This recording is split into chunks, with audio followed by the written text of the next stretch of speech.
Yo, what's going on, y'all? You're tuning in to another exciting episode of It's Just Mario. And I'm Mario Ramon, your host. And today, I wanted to do a gospel song, but I didn't have the copyrights to any gospel song, so I just, I came in like this. But we're going to talk about choirs, okay? Like a singing choir. And no matter if it's a 350 person choir or the Boys Harlem choir, and we're going to talk about choirs and everything that comes with the choirs.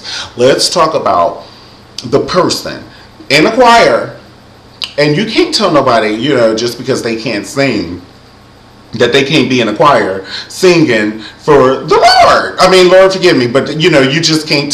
I don't want to be the dirty dog to tell somebody they can't sing. You know what I'm saying? So, but why come? I do have to get a little ebonics, but why come?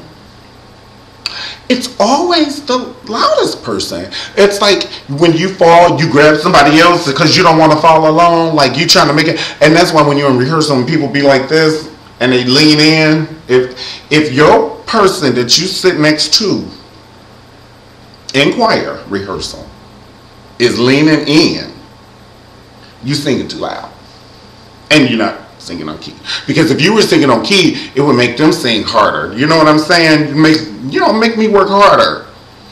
But you're singing loud and you're singing on key. Okay, so that's okay. And then trained choir singers who have been singing in choirs for 350 years. You do know some people who've been singing in choirs for 350 years.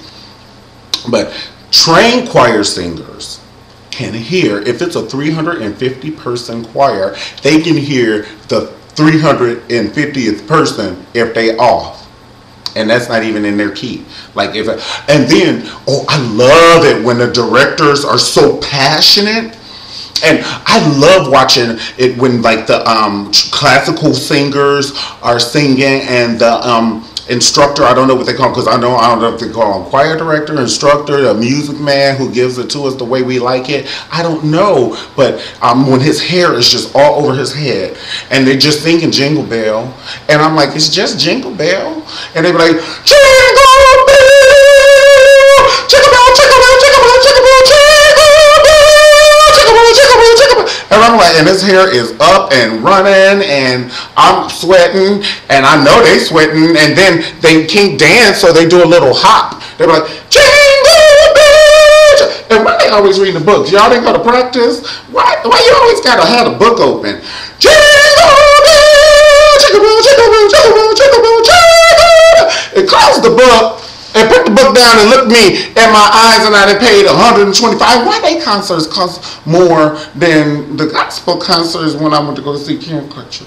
And when I say they, I'm talking about the classical singers, or maybe because they classically trained. But if they classically trained, look like to me they would have enough memory to memorize the song. They're gonna say it's just 12 songs. You can't get 12 songs memorized. And is he taking Red Bull?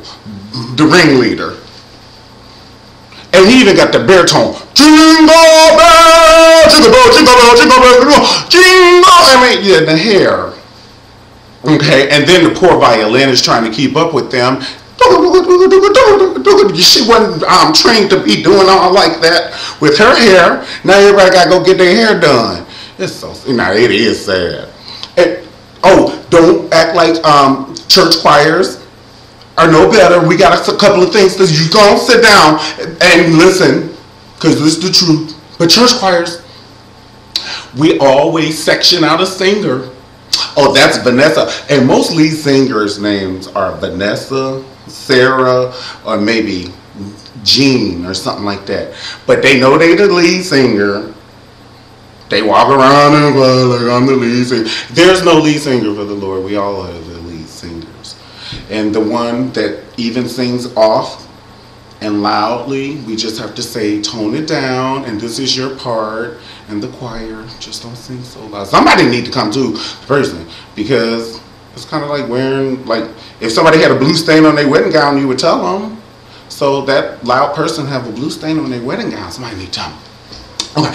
And so also in choirs, we can't be having pastors, family members always leading, just because they are like, please let me lead, lead and things like that. Because if they're not supposed to be y'all, if they're not supposed to be the lead singer, let one of the other people persons who may be scared, who really can sing, and we don't. And that's what I want to know.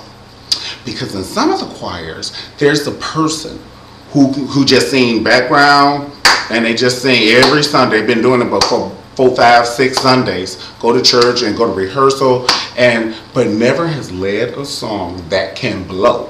There is somebody in that choir. I see you. Where are you? There is somebody in everybody's choir. I know it.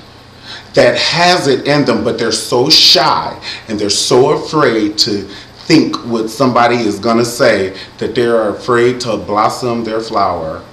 You better ask somebody. You better blossom that flower and just speak up. If they say the next Christmas concert, who wants to lead the song, you raise your hand, your little shy hand, and you close your eyes. It's okay.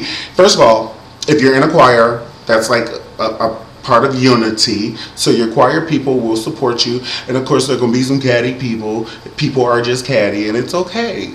And it's real, and it's okay to say that there's some catty people in the choir, because it's true. You sit back there, just went to the bathroom, ain't even wrong. So stop gossiping, stop being catty, and then let the little thing blossom, okay? Probably can blow. We got a Patti LaBelle in the house, and don't nobody even know. Okay. That's my tangent. What else are we going to talk about? Oh, we definitely have to talk about the boys' choir. Because and one other thing, we're going to talk about the boys' choir because of all the different harmonies and and the soprano goes up all high and all that, and it's just magic. And you really have to protect your voice as a singer. Like, say if you live in New York or Ohio or a place where it's very cold and you're singing for the Nutcracker, or you're singing for Black Nativity, or you're singing for something, you have to protect your voice. And then there's certain things that I'm more than sure you can't eat, like you can't eat Lay's potato chips that, cutting your esophagus all up and then going to sing. And, so you have to be cognizant of the things that you put in your throat.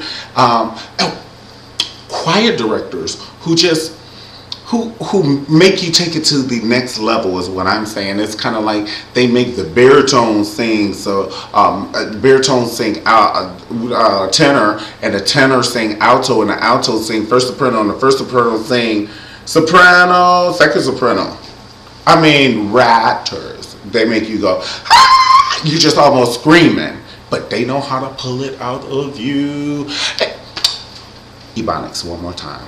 Why come most choir directors know how to play that piano, and the really good choir directors, they don't even make you scream. Like when they're playing the piano and they write it, the songs and everything, they write it so eloquently, and then you just sing and you just, and I like those kind of churches. And I do like the kind of churches that give it to you with the Karen Clark chairs as well. Yeah.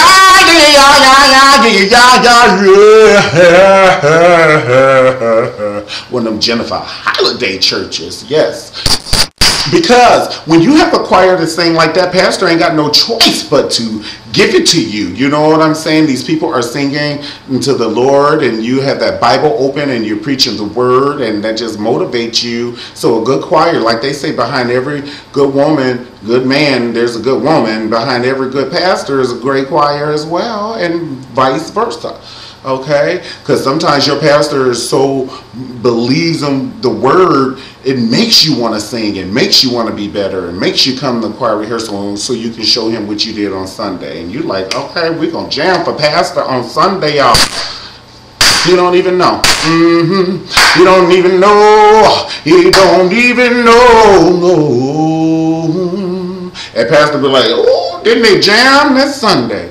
All right, pastor recognize. All right, if you like this show, definitely subscribe, comment, and give me a thumbs up on the It's Just Mario Show. And I'll see you next time. I love you, Boo Bears. Peace.